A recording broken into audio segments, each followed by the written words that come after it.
Hi, it's Kieran again from the Better Health, Better Self program.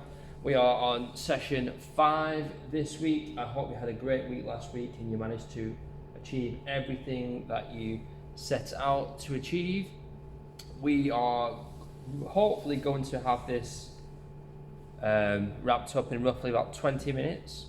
So let's get on with it. So physical activity, a very important subject when thinking about trying to go on a weight loss journey. Hopefully today we're going to understand the benefits of exercise and learn about the recommended amounts of exercise which we should be doing ideally for basic health fundamentally, and to understand how to increase your habits currently. So we'll work through how we will do that, and discussing different types of exercise and increasing the awareness of general expenditure of specific foods and how they relate to exercise. And then last but not least, we'll finish on goal setting like we always do. So first of all, we need to look at what your current activity and physical activity levels are looking like, and within the group, or if you're at home, I just want you to rate yourself on a scale of 1 to 10, 10 being you couldn't fit any more physical activity into your daily life, and 1 being you do very little physical activity. And just give yourself a number. 4, this is the number that I currently give it myself, for example, just because I seem to be doing quite a lot of work on the computer at the minute and having little niggles here there in my lower body. So I've kind of reined in exercise a little bit, and with that into consideration, I've had to maybe be a little bit more controlled in terms of the food that I'm having. And that's kind of what I'm going to say for this one, really. And the 4, the positive is it leaves me with lots of room for improvement. And if your number is anywhere near mine, then that is the same for you. It leaves you with room to improve. Now, we're going to look at what you're currently doing in a bit more detail later on, but we'll get to that. And the 4 is definitely subjective to you. It's your opinion. It doesn't matter what anyone else thinks. It's what you think. And if you believe you're a 9, then that's fine. If you believe you're a 3, then that's fine. You can still work to try and implement more physical activity into your daily life. And I think 99% of the time that applies for everybody. There's only a very small percentage of people that might need to do less activity. That's at like the extremes, really. So the benefits of physical activity. So you could pause it here, and I'd like to list what you feel the benefits of physical activity are. So what benefits do you get from being physically active? Now, because we're doing this live, I'll run through some of them. Now, I've categorized them into 2 groups: physical and mental.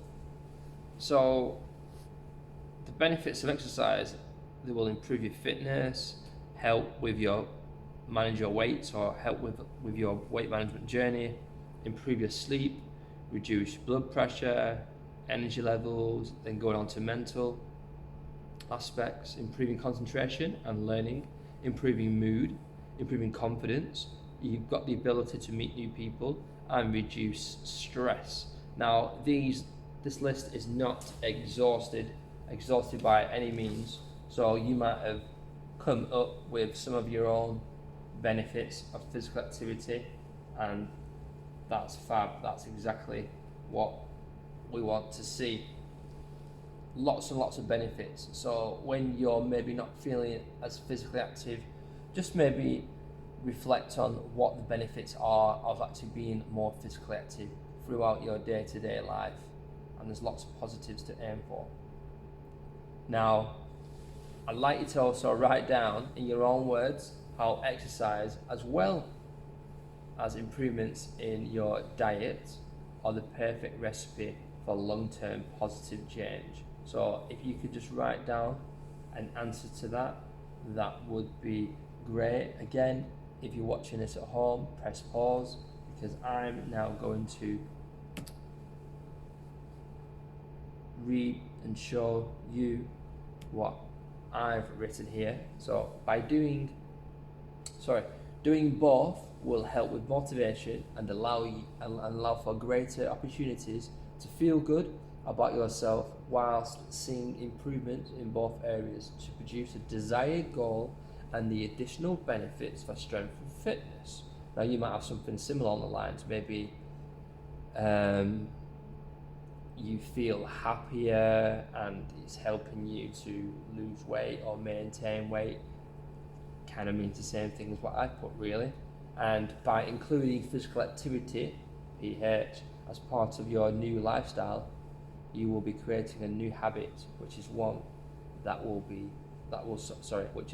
can be something that you can do forever. So that's my opinion of how exercise and diet work together and what you get back from that. So here we have actually got the official guidelines from public health and the government as to what the recommendations are for exercise. And I know it's quite small, some of that print, so I'll pull out some of the information which is the most important. You should be aiming for at least 150 minutes a week, which is broken down into whatever chunks you want actually, but easy chunks would be 5 times a week for 30 minutes, and that would be participating or doing moderate physical activity, so moderate intensity. Now, moderate intensity looks like cycling for groceries, to work, or just for leisure, a brisk walk, swimming. These activities are what is considered moderate activity. Again, we'll give you some examples later on in a few more slides.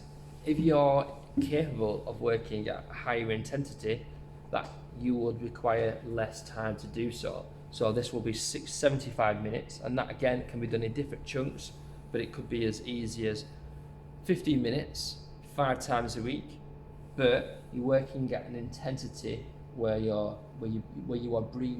breathing faster, and you've got difficulty to actually hold a conversation. So if you are running, climbing stairs, or playing sports, for example. So they are the minimum expectations for health to be active.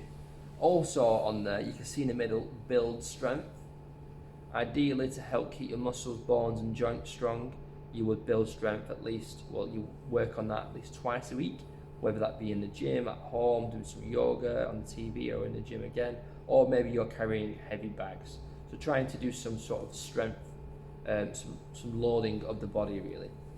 And again, very simply on the left and bottom side, the left hand corner even, minimize sedentary time. So at any times you feel you've been sat down for too long, get yourself up and move around. And a cool one at the bottom as well, the bottom right, improve your balance. So whether that would be dancing at home or anywhere, bowling, some Tai Chi. This is especially good for older people to help reduce the chances of fractures and falls. So improving balance is again really important. We've mentioned some of the benefits at the top as well previously, but also through some of the other sessions. So just by hitting these numbers, this would definitely help with your health. I've also put on a target for people who are disabled and struggle to maybe do their numbers. So this is again pushing the improvements, trying to push you a little bit outside your comfort zone. So then rather than being told you have to do X amount of minutes, Well, we look at what minutes what you can do, what activities can you do, what activities can't you do. Focus on what you can do, and then try to just improve upon those. Now, hopefully we can all do some form of exercise or some form of activity, so it's just a matter of gauging what you can do and then looking to see if you can improve that little by little. It's same for strength and balance activities at least twice a week, and remembering as well the talk test. So you can talk, so it's basically exercising when you can talk but not necessarily sing. That's a great way to know if you're working at the right level. Able to talk but not quite sing. And again, this has come from the Physical Activity Guidelines in 2019 from the UK Chief Medical Officers. Now, I said we're going to look at what is moderate activity. We're going to start with what is light activity. So what counts as light activity? Well, light activity are activities rather than sitting or lying down. So even getting up for a cup of tea, moving around your home, walking at a slow pace, cleaning, dusting, vacuuming, making the bed, standing up. So just any form of movement is light activity. Now hopefully you're capable of doing these bits of light activity, and if you're doing that every day, brilliant. Then it's time to focus on the moderate activity. And what counts for moderate activity? We mentioned a few: brisk walkings, water aerobics, riding a bike, dancing, doubles tennis, pushing the lawnmower, hiking. Again, the list can go on and on, but it's working to a level where you can still talk but not have the ability to be able to hold a note or sing any kind of song. So now that you know what moderate activity is and what low level activity is, I'd like you to fill out this diary. Now this can be done within the session right now, or you could basically start from now and do it day by day, and then next week we'll have a look at what your activity looks like. So it's very simple. You go through the days and the times and add what activities you're actually doing. So what I would look to do first of all is try and identify any times where you've been exercising moderately for 30 minutes. And then if you can't quite find any of those, then start to look at adding some of the light activities. And then from that, we've got a diary, we've got a place to start from in terms of then being able to improve your current activity levels and your fitness, hopefully. So that's a task which you can do now, or you can do it day by day, and then next week we can look back on it. It's probably better off if we just look at what we've done today and then go away every night, maybe just reflect on what you've done and fill that in, so it's a true reflection. Because if we like trying to backdate what we did on Monday, it's quite difficult. We've slept since then, we're more likely to forget. So that's a task for you to do. An interesting activity as well. It really gives you an idea of what you're doing. Now, energy balance. I know we've already discussed this, but it's relevant to our next task. Now, we all know if you want to lose weight, you've got to try and tip these scales in your favour, and you've got total control over the left-hand box, the energy in, because that's basically what you are putting inside your body via food and drink. Now, you can control that, and the energy out, you can also control that, but you don't have complete 100% control over it, because you have other factors like we mentioned previously, your age, your gender, any hormonal issues, but it's roughly between 25 and 50% in your control. So if you're currently, you've got little amount of activity, maybe lower than the 25%, this is where you can try to influence or encourage your body to start making some changes. So it's not like we've got full control with food and drink coming in and out, but we do have some control, and we can impact that via increasing physical activity.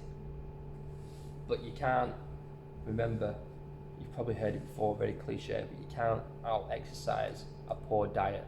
So if your diet on the left is completely below par, then no matter what you do on the right hand side, it just won't be able to outperform that. So it's about looking at that balance again.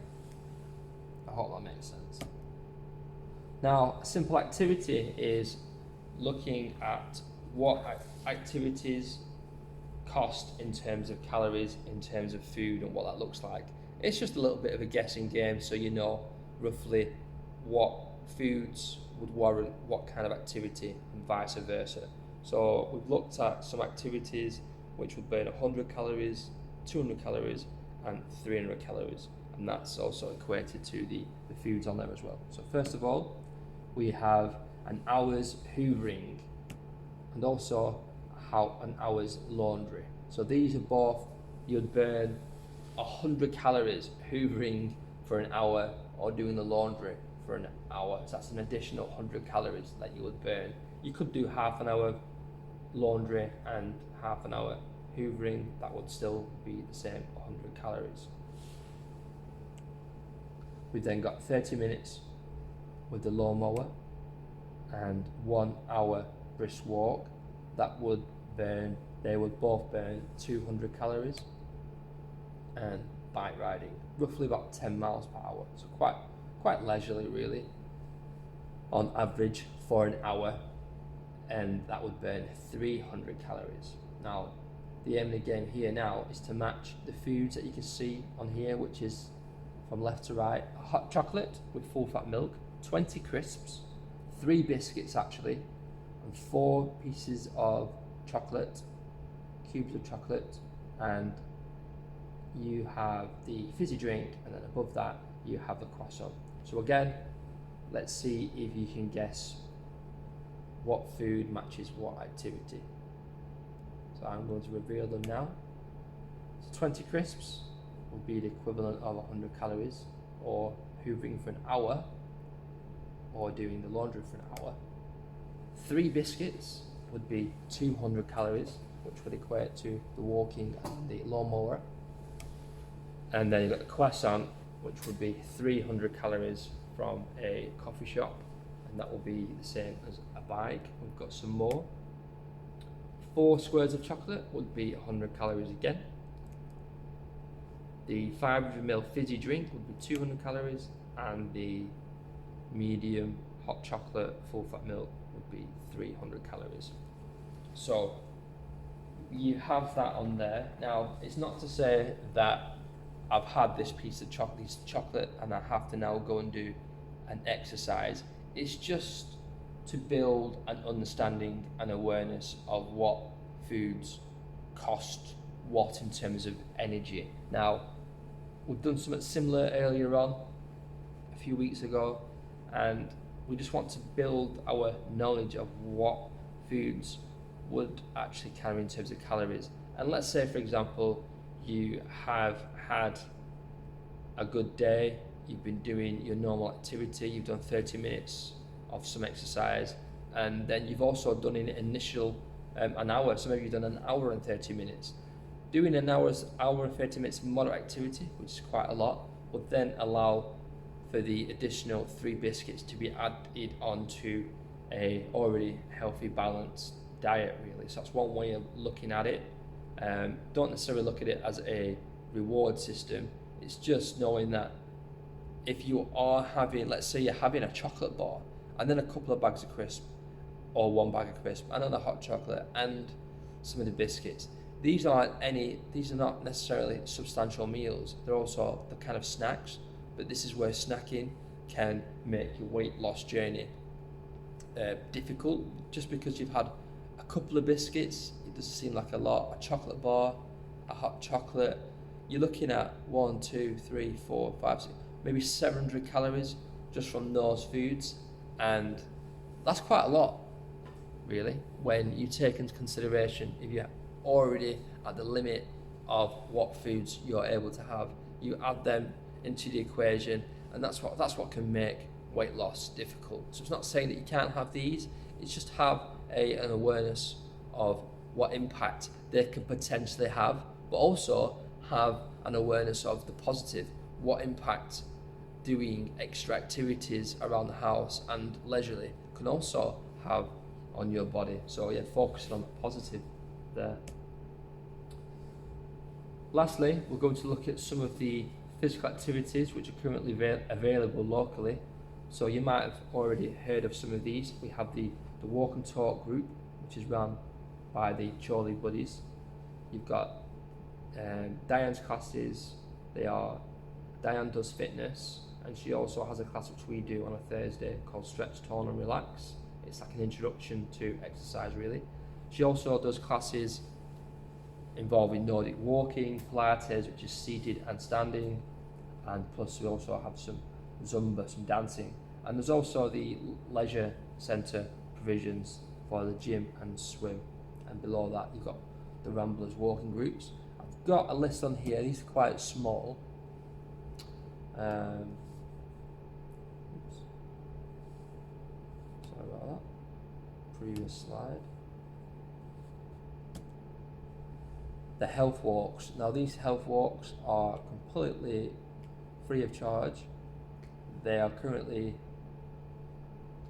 coordinated by the health walks, the Ramblers, and all the times, the starting points you can see are on this slide here. We've got just a few from the top. We've got Tatton Canal Walk at 1 PM every Monday. We've got Eccleston Health Walk every second and fourth Monday of the month at 10:30. Exton Walk at 10 o'clock. So you can see there's lots there: Friday, Thursday, Wednesday, Tuesday, Wednesday. Most days of the week really, and at slightly different times, some in the morning, some in the early afternoon.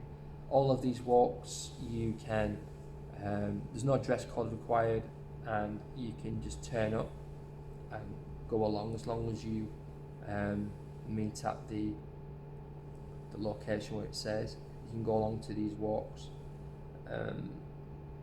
There's lots of activity which is going on, and it's just a matter of, and the health walks are quite low level, but the Chorley, the Buddies which we previously mentioned, they're quite good. They've got lots of different levels, and I believe you would go on Facebook, you join on Facebook and you can book yourself on to a specific class.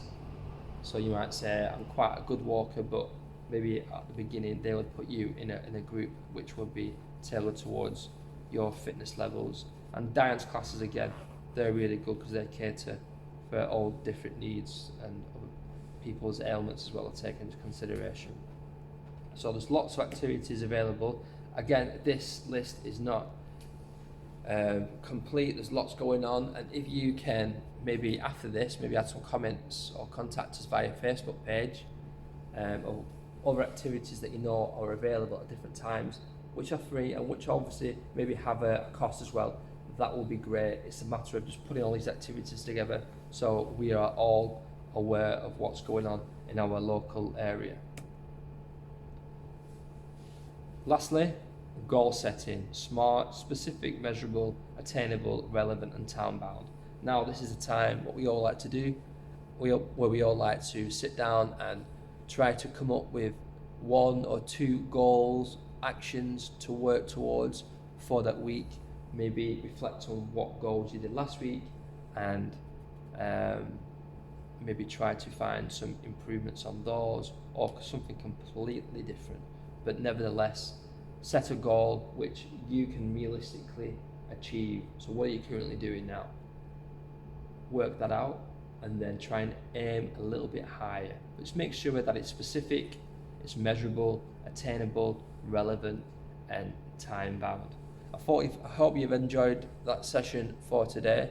I was aiming for just under 25 minutes, between 20 and 25, so I'm nearly there. If you do have any questions about this session, feel free to contact me via email or on our Facebook page. And if you are doing this online, fill in the online reflective log and send that back to me via email or into any of the appropriate sessions. Hope you enjoyed that, and we look forward to seeing you next week for session 6. Thank you. Bye.